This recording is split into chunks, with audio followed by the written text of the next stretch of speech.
সারা দেশে চলছিল বৈষম্য বিরোধী ছাত্র আন্দোলন। সেই আন্দোলনের মধ্যে ফরিদপুরের ভাঙ্গায় মানিকদা ইউনিয়নের কাওয়াডাঙ্গা বামনকান্দা গ্রামের রেল রাস্তার পশ্চিম পাড় বিলের কচুরিপানার ভেতর থেকে রিমা শেখ নামের যৌন যুবকের লাশ উদ্ধার করা হয়। পুলিশের নিষ্ক্রিয়তায় ময়নাতদন্ত ছাড়াই লাশ দাফন করা হয় রিমাজের।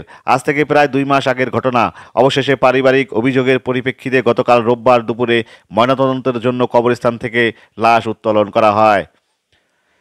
বিশেষ প্রতিনিধি মোহাম্মদ রিপন হোসেনের পাঠানো প্রতিবেদনে আবেশ টিভির ডেস্ক রিপোর্ট।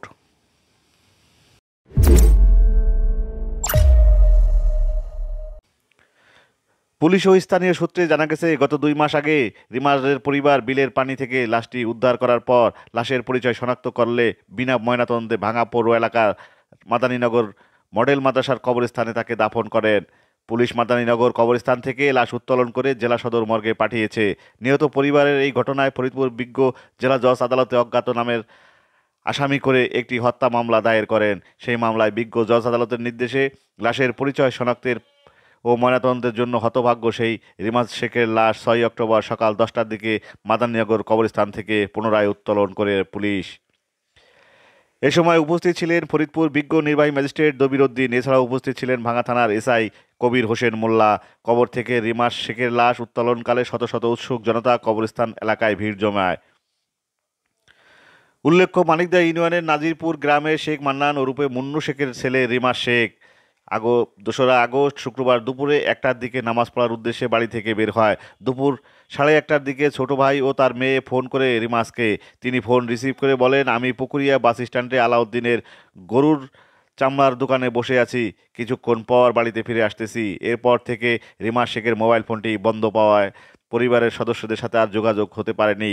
উদ্বিগ্ন হয়ে উঠেন স্বজনেরা। তারা বিভিন্ন স্থানে আত্মীয় স্বজনদের বাড়িতে খোঁজাখুঁজি করে তাকে কোথাও না পেয়ে এই বিষয়ে ভাঙ্গা থানায় একটি অভিযোগ ডায়েরি করেন। অতঃপর 5ই আগস্ট দুপুরের দিকে বিলের মধ্যে পাওয়া যায় রিমা শেখের লাশ। লাশটি দেখতে পেয়ে স্থানীয়রা খবর দেয় ভাঙ্গা থানা পুলিশকে। দেশে ছাত্র আন্দোলনের কারণে পুলিশ উপস্থিত না থাকায় রিমা শেখের বিনা ময়নাতদন্তে পৌর সদর মাদানীনগর কবরস্থানে তাকে দাফন করা হয়। নাম হলো শেখ রিমাস। তখন ওনার মা বাদী মমতাজ, সে স্থানীয় লোকজনদের মাধ্যমে পুলিশি সহযোগিতা তখন তাৎক্ষণিক না পেয়ে তারা এখানে এসে দাফন করে বিনা ময়নাতদন্তে। এরপরে বিজ্ঞ আদালতের নির্দেশে এটা মামলা হয়। সেই মামলার আয় হিসেবে আমি দায়িত্ব পালন করছি। এখন আইনগতভাবে বিজ্ঞ নির্বাহী ম্যাজিস্ট্রেটের সম্মতিক্রমে তার উপস্থিতিতে আজকে সেই লাশ ওঠানো হচ্ছে। উঠিয়ে সেটা পোস্টমর্টম করা হবে, পুনরায় পোস্টমর্টম করা হবে এবং পুনরায় আবার দাফন করা হবে। এটাই কবরস্থান, সেখান থেকে একটি লাশ উত্তোলন করা হচ্ছে, পুনরায় ময়নাতদন্ত। এই ব্যাপারে স্যার আপনার ধন্যবাদ আপনাদেরকে।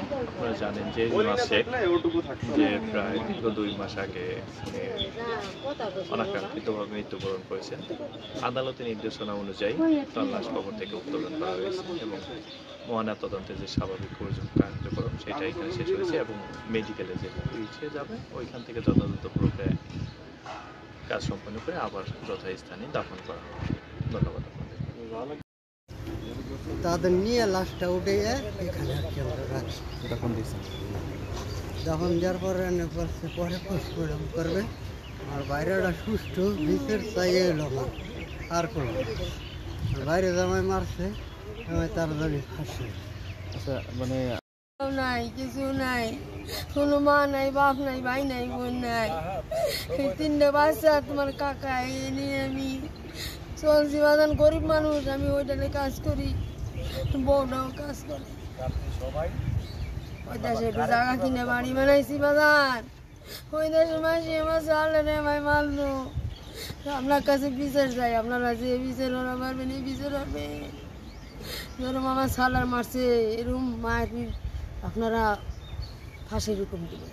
আপনাদের বাড়ি কোথায়? একটু আমাকে বাড়ি আগে আসলে এই পশ্চিম আসেন তো বাজান। আমরা নাজিপুর দিয়ে জায়গা কিনে বাড়ি বানাইছি।